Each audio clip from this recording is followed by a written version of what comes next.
Ang Kabkaban Festival sa Dakbayan sa Carcar mao'y naghawod sa Grand Ritual Showdown ug Best Street Dancing Competition atol sa Pasigarbo sa Sugbo. Ang detalye sa report ni Femery Dumabok.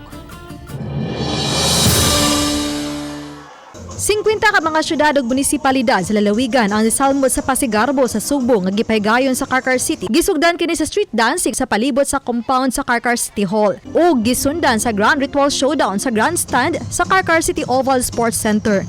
Top 5 sa nidaog sa Grand Ritual Showdown ang Carcar City, gisundan sa lungsod sa Minglanilla, ikatulo ang Toledo City, lungsod sa Consolacion ug City of Naga. Samtang nakuha gihapon sa Carcar City ang first place sa Best in Street Dancing, gisundan sa lungsod sa Minglanilla, Ronda, Dalagit ug Talisay City contingent. Samtang napili nga Festival Queen si Jessie D. Fea Alberca, ang Festival Queen sa Kabkaban Festival sa Dakbayan sa Carcar. This is an offering because ako yun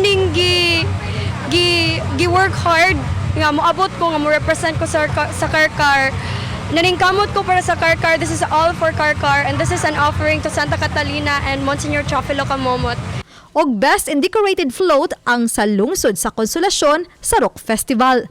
Ang mga Pasigarbo sa Sugbo ang gihimaw usab isip pagtapo sa mga kalihukan sa 454th founding anniversary sa Cebu Provincial Capital. Uban ni Cleofer Lumayag, Femery Dumabok. Balitang, Bisdak.